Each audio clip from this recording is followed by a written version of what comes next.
और चलिए सबसे पहले आपको लेकर चलते हैं उत्तर प्रदेश। यहाँ के बागपत में सत्यपाल सिंह बीजेपी की तरफ से लड़ रहे हैं और पुलिस की नौकरी छोड़कर राजनीति में उतरे सत्यपाल सिंह 2014 में यूपी के बागपत से चुनाव लड़े और जीतकर संसद बने। एक बार फिर से सत्यपाल सिंह को बागपत से बीजेपी ने उतारा है। अब चुनाव खत्म हो चुका है, बस नतीजों का इंतजार किया जा रहा है। उसके लिए भी बस 26 घंटों का इंतजार है। तो न्यूज नेशन ने सत्यपाल सिंह से बात की और जानना चाहा कि इस बार क्या यूपी में बीजेपी 2014 जैसी बम्पर जीत हासिल कर पाएगी। तो सत्यपाल सिंह ने दावा किया कि इस बार भी बीजेपी अपने दम पर ही सरकार बनाएगी। बीजेपी नेता डॉक्टर सतपाल सिंह इस वक्त हमारे साथ मौजूद हैं, जो कि बागपत से बीजेपी के कैंडिडेट भी रहे हैं और पहले चरण में चुनाव हुआ था इनकी जगह पर। सतपाल सर, आपने चुनाव प्रचार कई जगहों पर किया, किस तरह से लोगों में उत्साह देखने को मिला जब आप जनता के बीच थे? क्या वो मुद्दे थे जिन्हें लेकर के जनता वोट कर रही थी? और जब आप जनता के बीच गए, उनकी शिकायतें भी थी क्या कुछ, जो लोग आपसे कोई तरह की शिकायत लेकर के आए हों? देखिए, सबसे पहले तो मैं 2014 और 2019 के बीच में एक बहुत बड़ा फ़र्क मैंने महसूस किया। मैं कई राज्यों में प्रचार के लिए गया, उत्तर प्रदेश, हरियाणा, पंजाब, राजस्थान, दिल्ली, महाराष्ट्र। एक तो इस बार राष्ट्रवाद का मुद्दा बहुत हावी रहा। पहली बार लोगों ने ऐसा महसूस किया कि जो लोग जो है राष्ट्रवाद के लिए वोट कर रहे हैं, और राष्ट्रवाद और मोदी जी को उन्होंने एक कर दिया।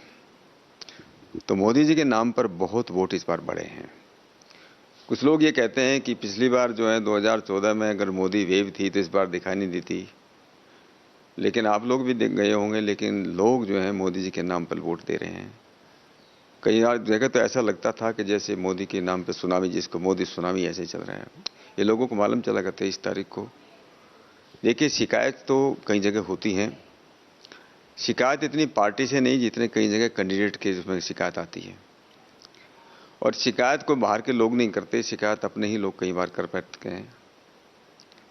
लोगों की अपनी कई बार व्यक्तिगत बातें होती हैं, लेकिन मुझे लगता है कि ज़्यादातर जो हमारे प्रत्याशी थे, कैंडिडेट थे, उन लोगों ने ईमानदारी के साथ काम किया और विकास का काम लगता है पूरे देश के अंदर बहुत अच्छा काम हुआ।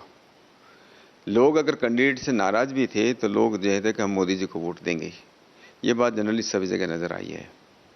और इसलिए मुझको लगता है कि इस बार का जो परिणाम होगा बहुत अच्छा होगा, अप्रत्याशित होगा। यूपी में 80 में से कितनी सीट है जो आपको लगता है कि भाजपा कम से कम कितनी सीट निकालेगी यूपी में? देखिए, जहाँ तक यूपी का सवाल है, यूपी में हमारे जो राष्ट्रीय अध्यक्ष जी इस बात को कह चुके हैं कि पिछली बार हमारे पास 73 सीट थी, तो इस बार हमारे पास 74 सीट निकलेगी। और मुझको लगता है जितनी जानकारी उनके पास है, इतनी जानकारी मेरे पास भी नहीं और दूसरे किसी के पास नहीं हो सकती। हमें उनकी बातों पर विश्वास करना चाहिए। एक आखिरी सवाल, आप अपनी सीट का कैलकुलेशन किस तरह से देखते हैं? देखिए, मेरी जो बागपत की सीट है, यहाँ तो सीधा इस बार जो है कंटेस्ट था। गठबंधन का एक ही कैंडिडेट था, कांग्रेस ने कोई कैंडिडेट खड़ा नहीं किया। तो एक तरफ भारतीय जनता पार्टी थी, एक तरफ गठबंधन का कैंडिडेट था। लेकिन उनके सामने एक प्रश्न ये था कि मैंने पिछले 5 वर्षों में जितना काम किया वो इतना पिछले 50 वर्षों में वहाँ पर काम नहीं हुआ विकास का। मैं लोगों के बीच में रहा और ये जो मैं काम करा पाया, ये मोदी सरकार के कारण, योगी सरकार के कारण करा पाया। हमारे जितने भी मंत्री हैं केंद्र सरकार में, कई लोग वहाँ पर गए, बहुत विकास के बहुत पर वहाँ पर काम हुए। मैंने 8 बड़े बड़े रोजगार मेले लगाए, लगभग 7000 नौजवानों को रोजगार दिलवाया। चाहे सड़क नई बनी है, राष्ट्रीय महामार्ग बन रहे हैं, ट्रेन नई चली हैं, दोहरीकरण हो रहा है, इतना काम बागपत के अंदर हुआ है। इसे लोगों ने महसूस किया कि भाई ये काम जो है, पहली बार लोगों को महसूस हुआ कि सांसद का काम विकास करना भी होता है। और जैसे गठबंधन की जो वोट थी, मैं आपको ये कह रहा हूँ कि जैसे मुस्लिम वोट हम कहते हैं कि हमको शायद ज़्यादा नहीं मिलेगी, थोड़ी वोट मिलेगी, जो अपना व्यक्तिगत संबंध है उससे लोग मिलेगी, ज़्यादातर वोट हमारी पार्टी के खिलाफ जाएगी। लोगों में इस प्रकार का एक वहाँ पर इम्प्रेशन ऐसा क्रिएट किया गया, विशेष रूप से मुस्लिम विरासत मजहब के अंदर, कि वह भारतीय जनता पार्टी के खिलाफ है। जबकि आप जाकर के देखेंगे बागपत के अंदर भी हमारी जो उज्ज्वला योजना की बात है, प्रधानमंत्री जो है आवास योजना की बात है, मुझको लगता है कि लगभग 50% जो उसके बेनिफिशरीज हैं वो मुस्लिम समाज है। लेकिन जितना हम लोगों ने अपेक्षा की थी कि हमको वोट मिलेगी, इतनी वोट उस समाज से नहीं मिलेगी। लेकिन 2014 में जो लगभग 70% वोटिंग हुआ था, इस बार लगभग 58% वोटिंग हुआ है। उनका वोटिंग कम था, उनमें इस बार कोई ज़्यादा जोश नहीं था, ज़्यादा कोई वो नहीं था। पिछली बार कोई उनका मुस्लिम कैंडिडेट था। इसी तरह से बीएसपी का कैंडिडेट पिछली बार था, इस बार को कैंडिडेट उनका नहीं था, गठबंधन का कैंडिडेट था। उस समाज से भी, दलित समाज से भी भारतीय जनता पार्टी को वोट मिले हैं। यादव समाज के भी वोट अपने को मिले हैं। जाट समाज, जो पिछली बार हमको लगता था कि पिछली बार जो है, क्योंकि लोकदल हमारे यहाँ जो है एक जाट पार्टी लोग मानते हैं, पिछली बार उनको, हमको लगता है कि हमें शायद 30% वोट मिले होंगे। इस बार कम से कम 50% वोट अपने को मिले हैं, वो काम के कारण मिले हैं। इसलिए हमारी जो जीत है वो निश्चित है। ऑल ओवर कितना बीजेपी कितना सीट एक्सपेक्ट कर रही है ऑल ओवर? देखिए, लोगों का अलग अलग अनुमान है।